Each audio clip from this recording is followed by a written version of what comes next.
Il pensait que j'étais faible parce que je n'avais pas d'avocat. Mon père souriait à ma sœur, déjà prêt à célébrer leur victoire avec l'héritage de maman. Mais quand le juge a lu la première ligne de mon preuve numéro 1, le sourire de mon père s'est figé. L'air dans la salle d'audience numéro 4 du tribunal judiciaire de Périgueux était lourd, une atmosphère suffocante saturée d'une odeur désagréable mélangeant la cire à bois bon marché, la poussière accumulée depuis des décennies dans les boiseries et l'anxiété palpable des justiciables qui attendaient leur tour. Je me tenais seul à la table des requérants, le dos droit, mes mains posées à plat sur la surface froide et rayée du bureau. Devant moi, il n'y avait pas d'équipe juridique, pas d'assistant en costume gris chuchotant des stratégies de dernière minute, pas de pile de documents reliés cuir. Juste 2 classeurs épais, bon marché, empilés comme des briques devant moi. L'un était noir, sombre comme mon humeur. L'autre était rouge sang. Ce rouge jurait violemment avec le gris terne des murs décrépits, comme une plaie ouverte et palpitante au milieu de l'austérité administrative de la République. De l'autre côté de l'allée centrale, qui semblait aujourd'hui aussi large qu'un océan infranchissable, l'ambiance était radicalement, presque insultamment différente. Mon père, Tancrède, était affalé sur le banc en bois avec une aisance déconcertante, les jambes croisées, comme s'il assistait à une pièce de théâtre médiocre dont il connaissait déjà la fin et dont il était le producteur. Il portait son costume bleu marine italien sur mesure, celui qu'il réservait pour les grandes occasions où il voulait impressionner, les mariages, les galas du Rotary Club, ou dans ce cas précis, l'enterrement social et financier de sa propre fille. À côté de lui, ma sœur Mélisande rayonnait, littéralement. Même sous les néons impitoyables et jaunâtres du tribunal, sa peau semblait parfaite, ses cheveux blonds coiffés en un chignon faussement négligé qui avait dû lui coûter le prix d'un loyer mensuel moyen. Elle tapotait frénétiquement sur son téléphone, ses ongles manucurés faisant un petit cliquetis agaçant, probablement pour mettre à jour sa communauté Instagram sur cette journée difficile mais nécessaire vers la guérison. Leur avocat, Maître Cyprien, un homme au sourire aussi poli et artificiel que ses chaussures en cuir verni, se pencha vers eux en chuchotant quelque chose. Tancrède éclata d'un rire bref, un son sec et cassant qui résonna contre les hauts plafonds comme un coup de fouet. C'était son arme favorite, ce rire. Il l'avait utilisé toute ma vie pour me faire sentir petite, insignifiante, invisible. Ce rire disait « Tu n'es rien ». Il croisa mon regard. Ses yeux bleus n'avaient aucune chaleur, aucune trace de l'amour paternel que l'on voit dans les films. Il n'y avait que ce mépris familier, cette déception ancienne qu'il ne prenait même plus la peine de dissimuler derrière les apparences. Il se pencha légèrement en avant, ignorant le décorum du tribunal, et siffla assez fort pour que l'écho porte jusqu'à moi. « Tu es pathétique, Isolde. Regarde-toi. Tu es trop pauvre pour te payer un avocat, et tu penses vraiment pouvoir nous battre ? Rentre chez toi, dans ton petit appartement poussiéreux de Lyon, et laisse les grandes personnes gérer le patrimoine. Tu te ridiculises. » Mélisande pouffa, cachant sa bouche derrière une main aux bagues étincelantes. « Papa, sois gentil, murmura-t-elle avec cette fausse douceur qui me donnait la nausée, assez fort pour que l'huissier lève les yeux de ses papiers. Elle essaie juste de se rendre intéressante. C'est sa façon de crier à l'aide, tu sais bien comment elle est. » Je sentis la chaleur monter à mes joues, non pas de honte, mais d'une rage froide, calculée et tranchante comme du verre. Il voyait une femme seule, habillée d'un tailleur gris acheté en solde 3 ans plus tôt, une femme qui passait ses journées dans des sous-sols de musées à restaurer de vieux livres oubliés. Il voyait une proie facile, une victime consentante. Ce qu'il ne savait pas, ce qu'il ne pouvait pas imaginer dans leur arrogance aveugle, c'est que le classeur rouge devant moi ne contenait pas des feuilles volantes. Il contenait une bombe à retardement, méticuleusement assemblée, qui allait pulvériser leur monde doré en 1000 morceaux. Le juge Vianney entra dans la salle par la porte latérale, sa robe noire flottant derrière lui, apportant avec lui le silence de l'autorité. C'était un homme d'une 60aine d'années, au visage sévère, connu pour son aversion pour les drames inutiles et son amour de la précision. « L'audience est ouverte », déclara-t-il d'une voix grave qui fit taire instantanément les murmures dans la galerie. Affaire numéro 42, succession de Madame Azalaï de Montmirail. Contestation de donation et de testament. Veuillez vous asseoir. Je pris une profonde inspiration, remplissant mes poumons de cet air vicié. L'odeur du vieux papier émanant de mes classeurs me rassura. C'était mon odeur. L'odeur de la vérité, l'odeur de l'histoire qui ne ment jamais.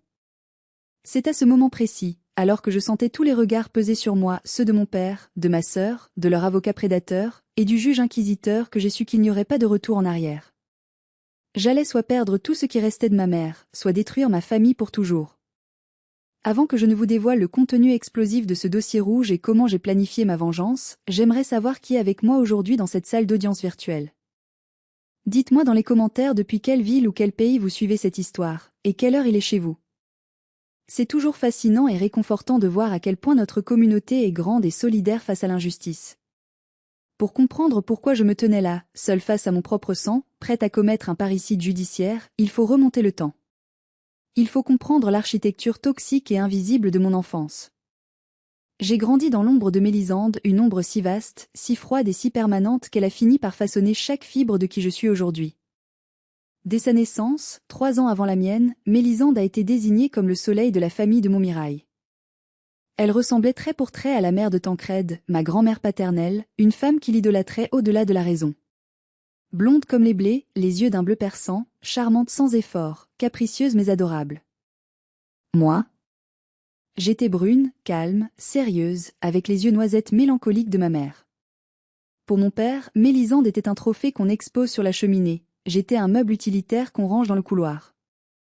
Les souvenirs me reviennent, tranchants. Je me souviens de mon 10e anniversaire. J'avais demandé un set de calligraphie professionnelle, fasciné déjà par l'encre et le papier. Tancrède est rentré ce soir-là, tard, avec un énorme paquet emballé dans du papier doré. Mon cœur d'enfant a bondi dans ma poitrine, osant espérer. Mais le paquet n'était pas pour moi. C'était une nouvelle robe de marque pour Mélisande. Ta sœur a eu une semaine difficile à l'école, avait-il expliqué en me tendant distraitement une boîte de chocolat achetée à la station-service sur le chemin du retour. Il fallait lui remonter le moral, elle est si sensible.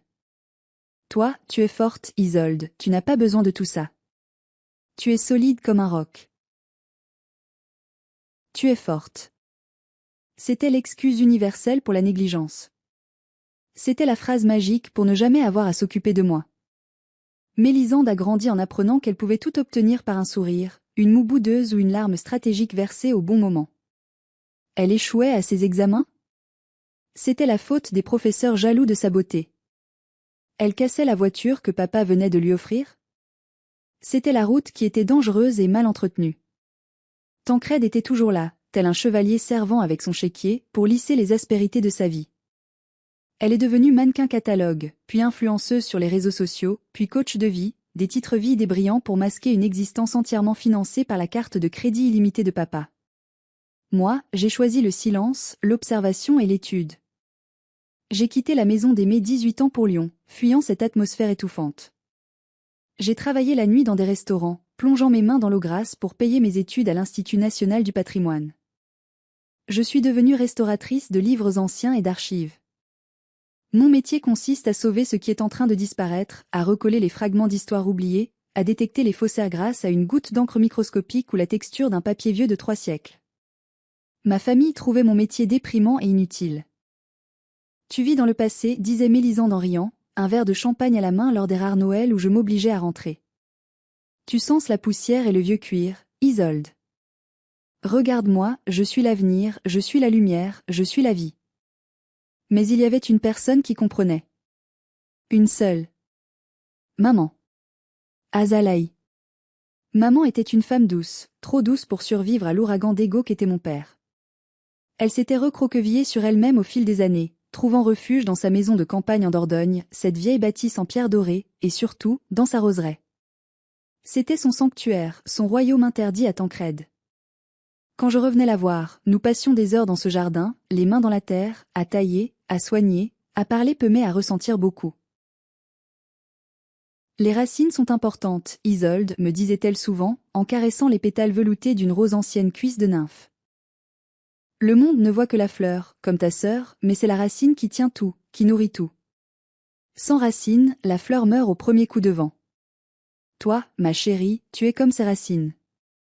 Solide. Profonde. Indispensable. Elle me glissait discrètement des billets froissés dans ma poche pour m'aider à payer mon loyer, terrifiée que Tancrède ne le découvre. Ne dis rien à ton père, chuchotait-elle, les yeux inquiets. Il dit que Mélisande a besoin de plus d'aide car la vie à Paris est chère et qu'elle doit maintenir son standing. Je prenais l'argent non pas parce que j'en avais désespérément besoin, mais parce que c'était sa façon à elle de m'aimer, sa petite rébellion silencieuse contre la tyrannie domestique. Je pensais avoir le temps. Je pensais qu'un jour, je pourrais l'emmener vivre avec moi à Lyon, loin de leur toxicité, dans un petit appartement avec un balcon fleuri. Mais le destin, et le cancer, en ont décidé autrement.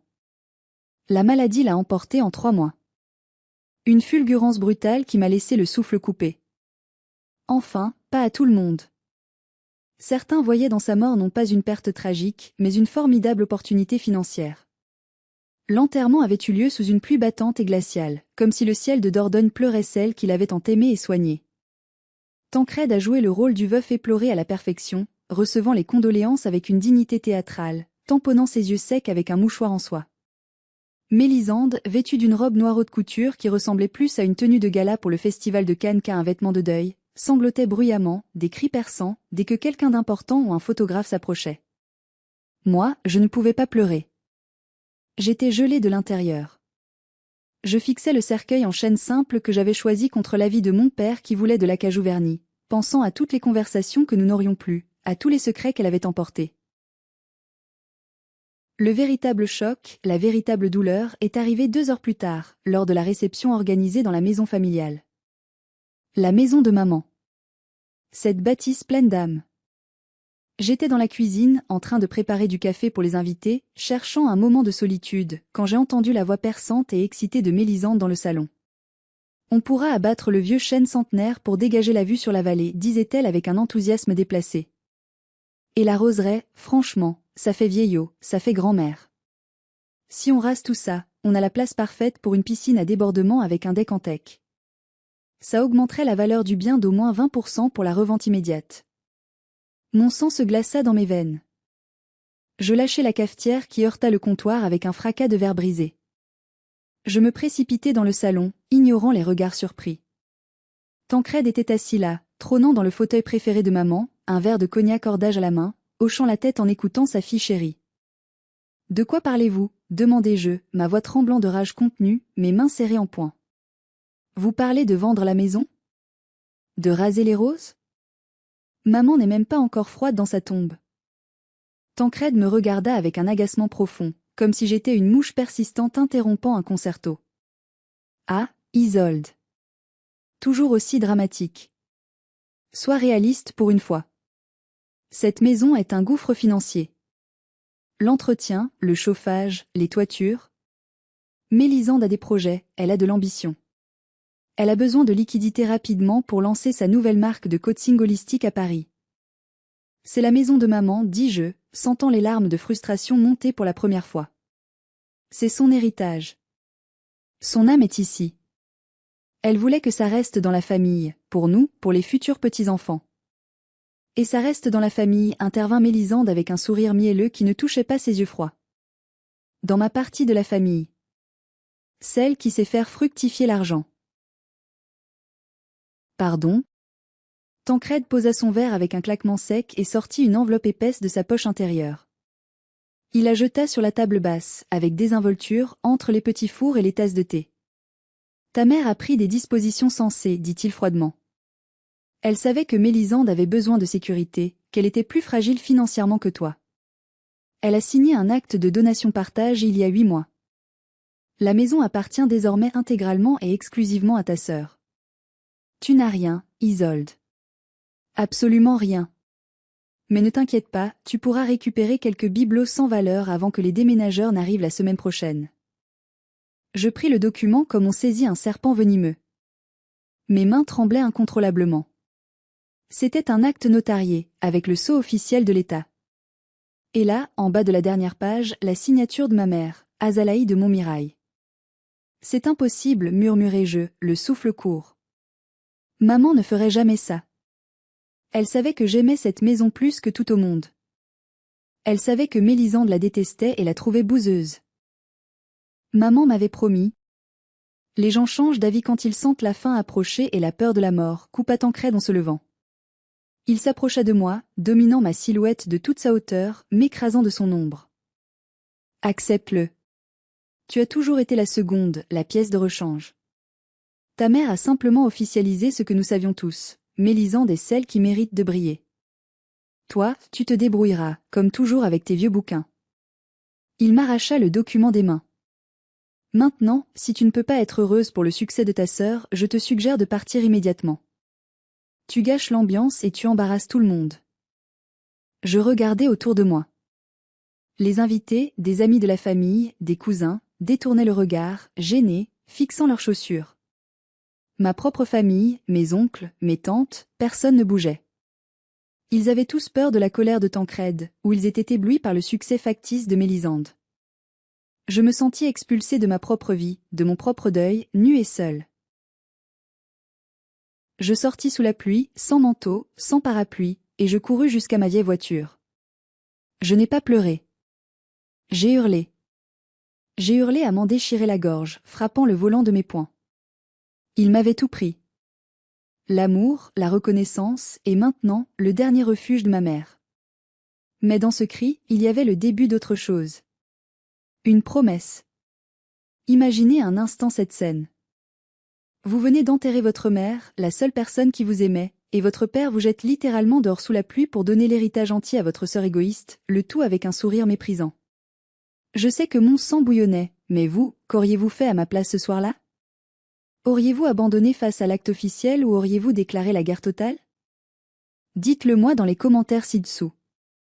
La tristesse est un brouillard qui vous paralyse, mais la colère est un carburant, une énergie nucléaire. De retour à Lyon, dans la solitude monacale de mon appartement qui sentait la cire, la térébenthine et le vieux cuir, j'ai cessé d'être la fille en deuil pour redevenir ce que je suis fondamentalement, une experte technique. Une chasseuse de faux. J'avais demandé, par le biais d'une lettre recommandée froide, sèche et purement administrative, une copie certifiée de l'acte de donation. Tancrède me l'avait envoyé rapidement, probablement en riant de ma futilité et de mon désespoir. Il pensait m'écraser sous la paperasse. Il ne savait pas qu'il venait de me donner l'arme du crime, la pièce à conviction principale. J'ai emporté le document dans mon laboratoire, au sous-sol du musée où je travaille, tard un soir quand tout le monde était parti. J'ai allumé ma lampe à spectre complet, celle que j'utilise pour examiner les manuscrits du XVe siècle et détecter les restaurations maladroites. J'ai posé l'acte sous le microscope stéréoscopique binoculaire. Le monde s'est tu. Il n'y avait plus de bruit, plus d'émotion. Juste moi, les fibres du papier grossies 50 fois et l'encre. J'ai zoomé sur la signature, Azalaï de Montmirail. Au premier coup d'œil, pour un profane, c'était sa signature. La boucle du A majuscule était large et généreuse, le T était barré avec vigueur. Mais quelque chose clochait. C'est le problème éternel avec les faussaires, même les plus talentueux. Ils se concentrent obsessionnellement sur la forme, sur l'image, mais ils oublient la dynamique, le mouvement, l'âme du geste. Sous le grossissement X40, la vérité a commencé à émerger, couche par couche. Premièrement, le tracé. La signature de ma mère, affaiblie par la maladie et les traitements lourds à cette époque, aurait dû présenter des micro-tremblements, des hésitations naturelles, des variations de lignes. Ici, le trait était fluide, trop assuré, trop parfait. Mais paradoxalement, à la fin de chaque lettre, il y avait un point d'ancrage plus lourd, un petit pâté microscopique parfaitement rond. Cela indiquait une main qui s'arrêtait imperceptiblement, non pas par faiblesse physique, mais pour vérifier son œuvre, pour copier un modèle. C'était une signature dessinée, pas une signature écrite.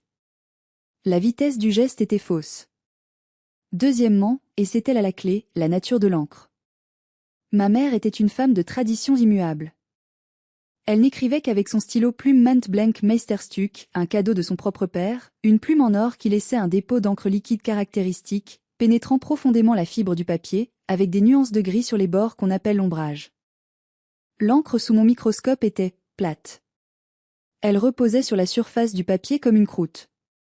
C'était une pâte visqueuse, brillante et uniforme sous la lumière UV. De l'encre gel. Un stylo bille à encre gel standard, du genre qu'on achète par paquet de 3 au supermarché pour quelques euros. Je me suis reculée de l'appareil, le cœur battant à tout rompre dans ma poitrine. Maman n'aurait jamais signé un document officiel, le legs de toute sa vie, avec un stylo bille bon marché. Jamais. C'était viscéralement contraire à qui elle était, à son éducation, à ses manies. Mais une intuition technique, aussi brillante soit-elle, ne suffit pas devant un tribunal. Il me fallait des preuves irréfutables. Il me fallait détruire leur alibi temporel. Il me fallait prouver l'impossible. Je regardais la date en haut de l'acte, fait à Périgueux, le 15 octobre à 14 heures. Le 15 octobre. Je fermais les yeux, essayant de me souvenir. C'était 2 mois avant sa mort. Je n'étais pas là, j'étais coincée à Lyon pour la préparation d'une exposition majeure. Mais je sentais que son état s'était dégradé brutalement cette semaine-là. J'avais eu Tancrède au téléphone qui m'avait dit tout va bien, elle dort. Je pris ma décision. Je posais une semaine de congé sans solde. J'allais retourner en Dordogne. Pas en tant que fille éplorée, mais en tant qu'enquêtrice impitoyable. Le voyage vers la Dordogne fut morose et solitaire. Le ciel était bas, gris ardoise, écrasant les collines verdoyantes qui d'habitude me remplissaient de joie et de nostalgie. Je ne pouvais pas aller à la maison familiale. Tancrède avait changé les serrures dès le lendemain de l'enterrement, une violence symbolique inouïe. Je louai une petite chambre humide dans une auberge voisine et me dirigeai immédiatement vers la seule alliée qu'il me restait dans ce village, Madame Clotilde. Clotilde habitait la maison mitoyenne depuis 40 ans. Elle avait vu Mélisande et moi grandir, faire nos premiers pas. Elle avait vu maman dépérir, perdre son éclat. Elle savait tout ce qui se passait derrière les murs de pierre. Quand elle ouvrit sa porte et me vit sur le perron, trempée et pâle, elle fondit en larmes. « Oh, ma petite Isolde. Je savais que tu viendrais. Je l'ai dit à mon chat ce matin, elle va venir. » Autour d'un thé brûlant, dans sa cuisine encombrée de bibelots et sentant la cannelle et la poussière, Clotilde me livra la pièce manquante du puzzle, la confirmation de mes pires soupçons. C'était terrible, Isolde, commença-t-elle en triturant son mouchoir brodé. Le 15 octobre, je m'en souviens très bien parce que c'était le jour où mon chat, Pompon, s'est échappé. Je le cherchais partout, y compris près de votre aide de Thuya. Je me penchai en avant, retenant mon souffle. Que s'est-il passé, Clotilde? Dites-moi tout. J'ai vu la voiture de ton père arriver vers 13h30. Il n'était pas seul. Il y avait une femme avec lui sur le siège passager. Elle portait un grand chapeau à large bord et des lunettes de soleil énormes, une écharpe qui lui couvrait la moitié du visage. J'ai cru au début que c'était une nouvelle infirmière de nuit. Mais quand elle est sortie de la voiture, elle marchait vite, Isolde. Trop vite, trop énergique. Elle portait le vieux manteau beige de ta mère, celui qu'elle ne mettait plus. Elle prit une gorgée de thé pour se donner du courage, sa main tremblait. Ta mère.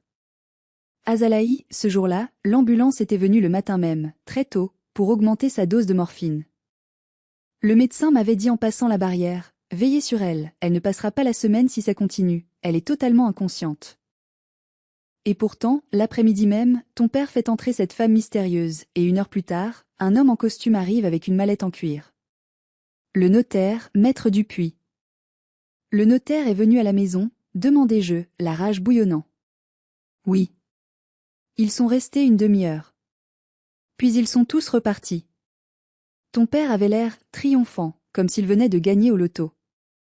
J'ai essayé d'aller voir ta mère après, pour vérifier si elle allait bien, mais la porte était verrouillée à double tour. J'ai entendu ton père crier au téléphone plus tard dans le jardin, il fumait un cigare. C'est fait, Mélisande, arrête de pleurer, tout est signé, la maison est à toi point. Mes mains se serrèrent autour de la tasse jusqu'à ce que mes jointures blanchissent.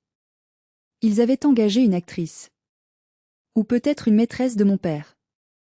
Il l'avait déguisée en ma mère pour tromper un notaire complaisant ou pire, le notaire était complice et la mise en scène n'était là que pour tromper les voisins curieux.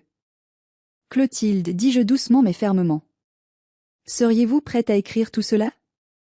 À témoigner devant un juge? Elle hésita, la peur dans les yeux. Tancrède était un notable dans la région, un homme influent qu'on craignait. Mais elle regarda une petite photo encadrée de maman qu'elle gardait sur son buffet. Pour Azalaï, dit-elle, la voix soudainement forte.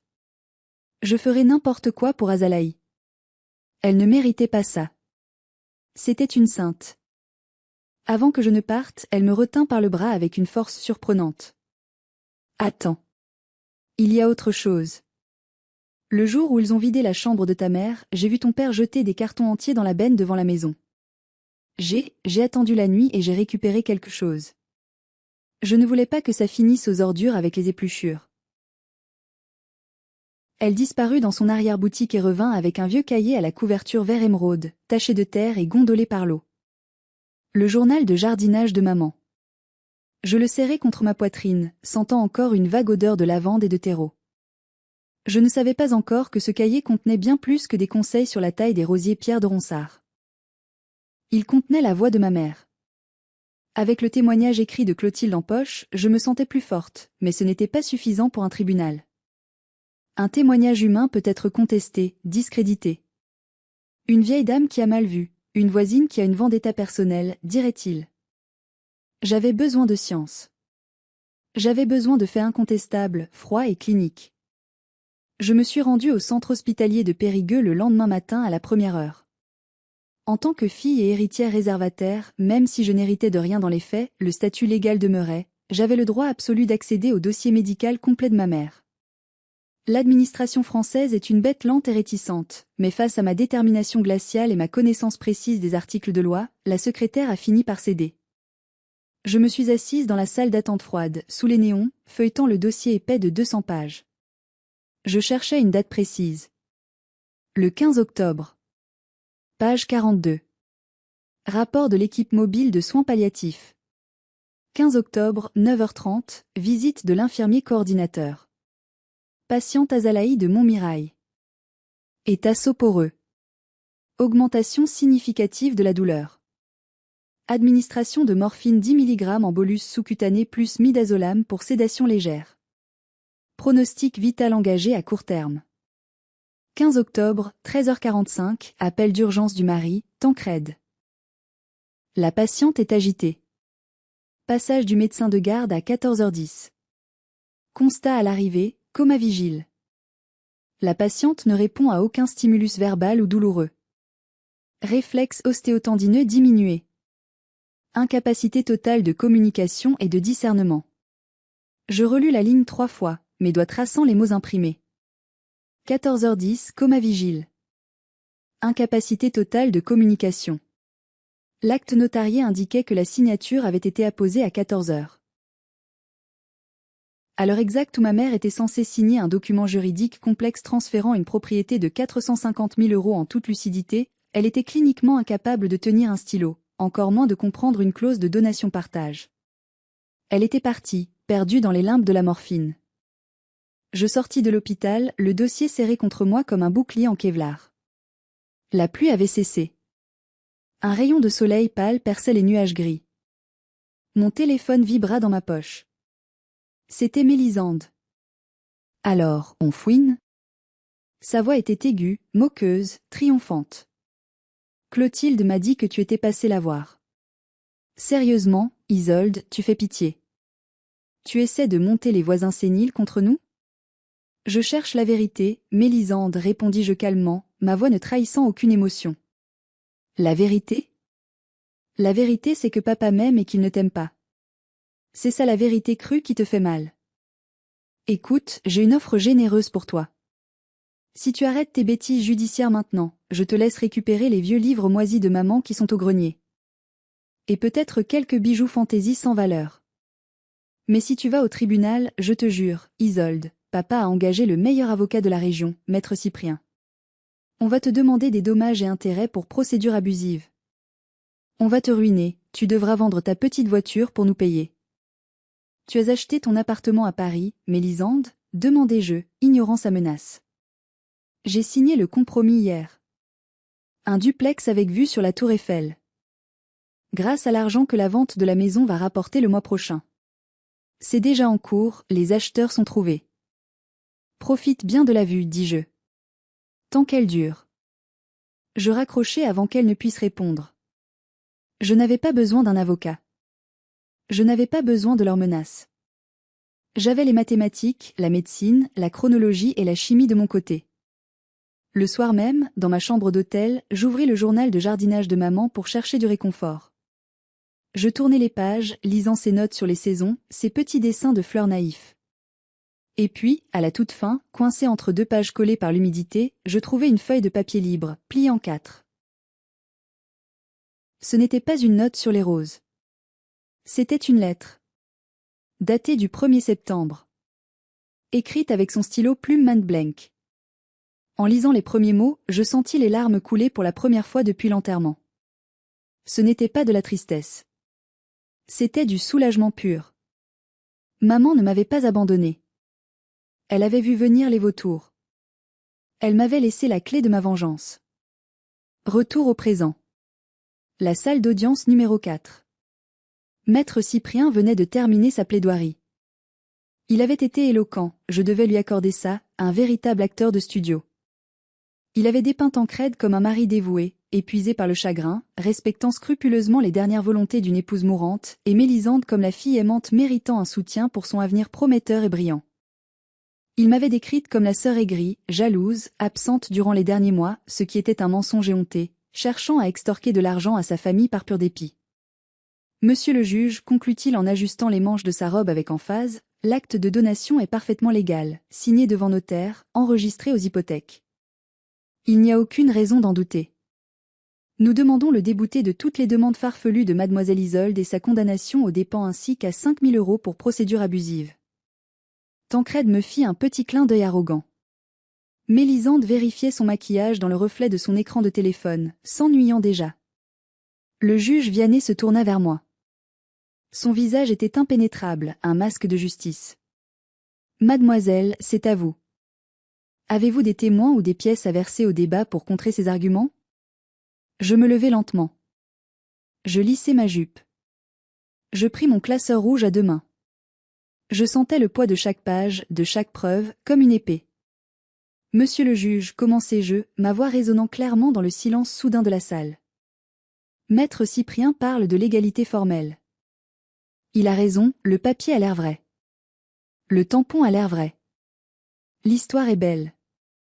Mais je ne suis pas ici pour contester la qualité du papier à en-tête. Je suis ici pour contester la réalité physique et temporelle de cet acte. J'ouvris le classeur avec un claquement sec. Je ne suis pas avocate. Je suis restauratrice de documents anciens.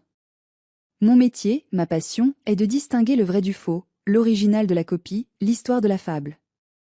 Et ce que mon père et ma sœur vous ont présenté aujourd'hui, monsieur le juge, est une fable. Une fable cruelle et mal écrite. Tancrède soupira bruyamment, levant les yeux au ciel. On perd notre temps, grommela-t-il assez fort pour être entendu. La pièce numéro 1, annonçai-je en tendant le dossier médical certifié au greffier qui l'apporta au juge. Ceci est le relevé officiel, heure par heure, des soins palliatifs de ma mère, Azalaï de Montmirail, pour la journée fatidique du 15 octobre. Je marquai une pause dramatique, laissant le juge ouvrir le document et trouver la page marquée d'un post-it jaune.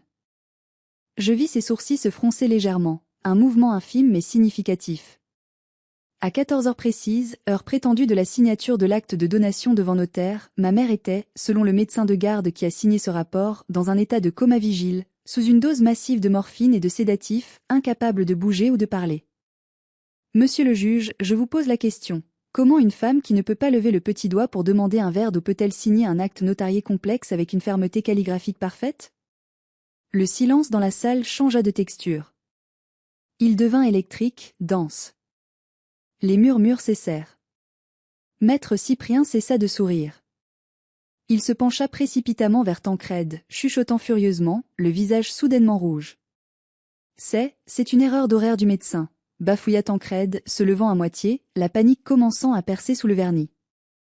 Elle a eu un moment de lucidité. Un sursaut d'énergie. Juste avant.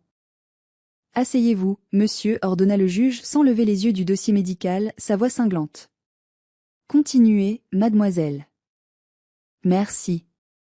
Cela m'amène à ma pièce numéro 2, dis-je en sortant les agrandissements photographiques de la signature, montés sur des cartons rigides. Une erreur d'horaire est possible, certes, bien que peu probable dans un rapport hospitalier. Mais la chimie, elle, ne ment pas. Jamais. Je plaçai 2 grandes photos haute résolution sur un chevalet que j'avais apporté. L'image était nette, implacable. À gauche, expliquai-je avec la précision d'un professeur d'université, vous voyez la signature apposée sur l'acte de donation contesté. À droite, une série de signatures authentiques de ma mère sur des chèques, des contrats d'assurance et des courriers datant des 10 dernières années. Je sortis un pointeur laser de ma poche. Un point rouge dansa sur le papier. Ma mère était une esthète. Elle n'utilisait qu'un seul instrument d'écriture depuis 30 ans, un stylo plume Mont Blanc à plume large en or. Regardez le tracé de droite, l'authentique. L'encre liquide pénètre la fibre du papier, elle bave légèrement, les bords sont irréguliers. plumeux comme on dit dans mon métier. Il y a des variations d'épaisseur selon la pression de la main. Je pointais le laser sur la photo de gauche, celle du faux. Maintenant, regardez celle-ci. L'encre reste en surface. Elle est brillante, uniforme, synthétique. C'est de l'encre gel polymère. Le tracé est continu, tubulaire, sans aucune variation de pression, typique d'une bille roulante industrielle. Mais ce n'est pas tout. Je me tournai lentement vers Tancrède. Il était devenu étrangement pâle, sa peau cireuse sous les néons. Il desserrait sa cravate, comme s'il manquait d'air. J'ai fouillé les poubelles de la maison familiale techniquement, les bennes étaient sur la voie publique le jour du ramassage, donc accessibles légalement le jour où je suis allé voir ma voisine pour enquêter. J'ai trouvé ceci. Je sortis un petit sachet plastique scellé contenant un ticket de caisse froissé et un stylo bille noir bon marché, à moitié vide. Un ticket de caisse du Super U local, daté du 14 octobre, la veille de la signature. Achat, un pack de 3 stylos gel noirs, marque Pilot, pointe moyenne. Payé avec la carte bancaire personnelle de Monsieur Tancrède de Montmirail. Et voici le stylo, récupéré dans vos ordures ménagères. L'analyse spectrographique de l'encre du stylo, réalisée par mon laboratoire, correspond à 99,8% à la signature chimique de l'encre présente sur l'acte notarié. Objection, cria maître Cyprien, se levant d'un bond, désespéré. Ceci est de la spéculation pure. N'importe qui peut acheter des stylos. Cela ne prouve rien. C'est vrai, admis-je calmement, un sourire froid aux lèvres. N'importe qui peut acheter des stylos. Mais ma mère, alitée et mourante, n'est pas allée au Super U ce jour-là. Et surtout, elle détestait les stylos billes. Elle disait qu'ils n'avaient aucune âme. N'est-ce pas, papa? Tu te souviens combien de fois elle t'a réprimandé pour avoir écrit sur ses cartes de vœux avec un bic? Tancrède ne répondit pas. Il regardait ses mains, tremblantes. Mélisande le regardait avec horreur, réalisant soudain que le sol se dérobait sous ses pieds chaussés de luxe. L'argent, l'appartement, la gloire, tout s'effritait. Donc, repris-je, impitoyable, nous avons une signature faite avec un stylo acheté par le bénéficiaire, à une heure où la signataire était dans le coma, imitant maladroitement un style graphique. C'est la définition même du faux et usage de faux. Mais ce n'est pas tout, ajoutai-je doucement, baissant la voix pour obliger tout le monde à se pencher. Car si cet acte est faux, la question demeure, que voulait vraiment ma mère? C'était le moment. Le coup de grâce. L'ultime révélation. Le juge Vianney avait posé son menton sur sa main, fasciné. Il ne regardait plus ses dossiers, il ne regardait plus l'avocat adverse. Il me regardait moi, avec un mélange de respect et de curiosité. « Mademoiselle, vous avez mentionné une troisième pièce ? » ?»« Oui, monsieur le juge. »« Et c'est la plus importante. » »« C'est la voix de la défunte. » Je sortis délicatement le journal de jardinage vert émeraude de mon sac. Puis, avec des gants blancs en coton que j'avais sortis de ma poche, un geste théâtral, je l'avoue, mais efficace pour souligner la préciosité du document, j'extrais la feuille volante que j'avais trouvée. En France, l'article 970 du Code civil est clair et sans ambiguïté. Un testament holographe est parfaitement valable s'il est entièrement écrit, daté et signé de la main du testateur. Il n'a pas besoin de notaire. Il n'a besoin que de la vérité. Je tendis l'original au juge et projetai une copie scannée sur l'écran mural de la salle. Ceci a été écrit le 1er septembre, 6 semaines avant le faux acte, avant que la morphine ne brouille son esprit. C'est écrit à la plume, avec l'encre caractéristique de ma mère. Et voici ce qu'elle dit. Je lus à haute voix, ma voix se brisant légèrement sous l'émotion qui remontait. Moi, Azalaï de Montmirail, saine de corps et d'esprit en ce jour, sentant mes forces décliner, je souhaite mettre par écrit mes dernières volontés. Je sais que mon mari Tancrède et ma fille Mélisande convoitent ma maison pour la vendre et dilapider l'argent dans des futilités. Je sais qu'ils ne comprennent pas la valeur de ce que j'ai construit ici. Ils ont déjà pris tout mon argent liquide, mes bijoux de famille, et ma joie de vivre au fil des années. Un murmure parcourut la salle. Les gens dans la galerie se penchaient. Mélisande était devenue livide, sa bouche parfaite ouverte en silencieux. Je lègue donc la totalité de ma quotité disponible, et spécifiquement la maison de Dordogne et son jardin, à ma fille Isolde. Elle est la seule qui a le cœur assez grand pour y faire fleurir la vie. Elle est la seule qui m'a aimé pour moi-même et non pour mon carnet de chèques. Tancrède et Mélisande ont déjà reçu bien plus que leur part sous forme de dons et d'aides au fil des années. Ceci est ma justice. Signé, Azalaï. Je levai les yeux vers ma famille. Tancrède était effondré, la tête dans les mains, comme un ballon de baudruche percé. Mélisande pleurait, mais cette fois, c'étaient de vraies larmes, des larmes de panique pure. Elle réalisait que l'appartement à Paris, la vie de rêve, les voyages, tout venait de s'évaporer en une seconde. Ce document, continué a été retrouvé caché dans son journal intime. Et pour prouver son authenticité et éviter toute contestation, ma mère, prévoyante, l'a fait contresigner au dos par 2 témoins ce jour-là, son médecin traitant lors d'une visite, et Madame Clotilde, notre voisine, qui ont attesté par écrit de sa lucidité parfaite ce jour-là. Le juge examina le document avec une attention méticuleuse. Il le tint à la lumière, vérifia le grain du papier, les signatures. Il hocha la tête, lentement. Puis il leva les yeux vers Maître Cyprien, son regard tranchant comme une guillotine. « Maître, dit le juge d'une voix glaciale. Votre client a-t-il une explication plausible sur l'existence de ce testament antérieur qui contredit formellement l'acte douteux que vous défendez avec tant d'ardeur ? » L'avocat bafouilla, referma son dossier précipitamment. Il savait qu'il avait perdu. Pire, il savait qu'il risquait sa réputation et sa carrière pour avoir soutenu un faux aussi grossier. Je demande une suspension d'audience pour m'entretenir avec mes clients, dit-il faiblement, la sueur perlant sur son front. Demande refusée, trancha le juge Vianney. Les faits sont clairs. La Cour est prête à rendre sa décision sur le siège. La lecture du jugement fut rapide, brutale et chirurgicale. Le juge Vianney n'a pas mâché ses mots. Il semblait prendre un plaisir personnel à rétablir l'ordre moral. La Cour déclare l'acte de donation-partage du 15 octobre nul et non avenu, considérant les preuves accablantes d'incapacité médicale de la donatrice et les indices graves et concordants de faux en écriture privée. Le testament holographe du 1er septembre est reconnu comme valide et exprimant les seules et véritables dernières volontés de la défunte. Il marqua une pause, regardant Tancrède par-dessus ses lunettes, le clouant sur place.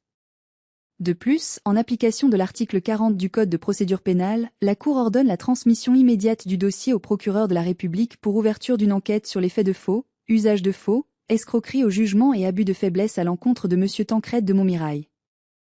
Madame Mélisande, en tant que bénéficiaire complice, sera également entendue par les services de police. Le marteau tomba. Clac. C'était le son le plus doux, le plus mélodieux que j'ai jamais entendu. C'était le son de la liberté. Mélisande poussa un cri étouffé, se levant brusquement. Mais, mon appartement. J'ai déjà versé la compte de 30 000 euros. Papa, fais quelque chose. Dis-lui. Tancrède ne bougeait pas. Il semblait avoir vieilli de 20 ans en 20 minutes. Son arrogance, son beau costume italien, son mépris, tout cela n'était plus qu'une coquille vide. Il regardait le vide, réalisant peut-être pour la première fois de sa vie que son autorité n'était qu'une illusion qu'il avait maintenue par la peur financière, et que cette peur venait de changer de camp. Je rangeai mes documents dans mon classeur rouge, lentement, méthodiquement. Je pris mon temps. Je savourai chaque seconde, chaque respiration. Je sortis de la salle d'audience la tête haute, le dos droit. L'air dans le couloir, qui m'avait paru si vicié une heure plus tôt, semblait soudain plus respirable, plus léger, presque pur. Ils sortirent quelques minutes plus tard. Tancrède marchait avec difficulté, traînant la jambe, appuyé lourdement sur le bras d'une Mélisande en larmes qui ruinait son mascara coûteux, créant des traînées noires sur ses joues parfaites. Ils m'aperçurent près de la sortie. Tancrède s'arrêta. Il essaya de redresser ses épaules, un vieux réflexe de domination, mais ça ne marchait plus. La magie était rompue. Isolde, croassa-t-il. Sa voix était brisée, faible. Tu réalises ce que tu as fait ? Tu as détruit ta propre famille. Tu as sali notre nom. Pour une maison ? Pour des pierres ? Je le regardai droit dans les yeux, sans ciller. Je ne vis plus le monstre géant de mon enfance. Je vis juste un vieil homme pathétique, avide et effrayé. Non, papa, dis-je doucement mais fermement. Je n'ai pas détruit la famille. Vous l'avez fait le jour où vous avez décidé que je ne comptais pas, le jour où vous avez volé la dernière volonté d'une mourante. Et je n'ai pas fait ça pour une maison. Je l'ai fait pour maman. Et pour moi. Pour la vérité. Je vais aller en prison, chuchota Théil, la peur vibrant dans sa voix, ses mains tremblant. C'est probable, répondis-je. Tu devrais peut-être te trouver un meilleur avocat que maître Cyprien. Mais attention, les bons avocats coûtent cher, et tu n'as plus accès au compte de maman. Mélisande me fusilla du regard, les yeux gonflés. Tu es un monstre, Isolde. Tu vas me laisser à la rue? J'ai des dettes. J'ai des crédits. Tu es coach de vie, non? Dis-je avec un petit sourire triste. C'est le moment d'appliquer tes propres conseils sur la résilience et l'autonomie. Bonne chance, Mélisande. Je leur tournai le dos et poussai les lourdes portes du tribunal. Dehors, le soleil brillait enfin sur Périgueux. 3 mois se sont écoulés depuis le verdict. Je suis assise sur le vieux banc en pierre au fond du jardin, une tasse de thé fumant à la main. Autour de moi, les rosiers commencent à bourgeonner timidement sous le soleil de printemps. J'ai passé les dernières semaines à désherber, à tailler, à soigner cette terre qui avait été négligée depuis la mort de maman. Mes mains sont écorchées par les épines et tachées de terre, mais je ne me suis jamais sentie aussi vivante, aussi connectée. La maison est calme. C'est un silence apaisant, habité, pas le silence pesant et craintif que j'ai connu enfant. J'ai transformé le grand salon, celui où Tancrède trônait avec son cognac, en atelier de restauration de livres. La lumière du Nord y est parfaite pour travailler sur les parchemins délicats. Les nouvelles du monde extérieur me parviennent par bribes, par les rumeurs du village. Tancrède a été mis en examen pour faux et usage de faux. Il a dû vendre sa propre maison moderne et sa voiture de luxe pour payer ses frais d'avocat et les cautions.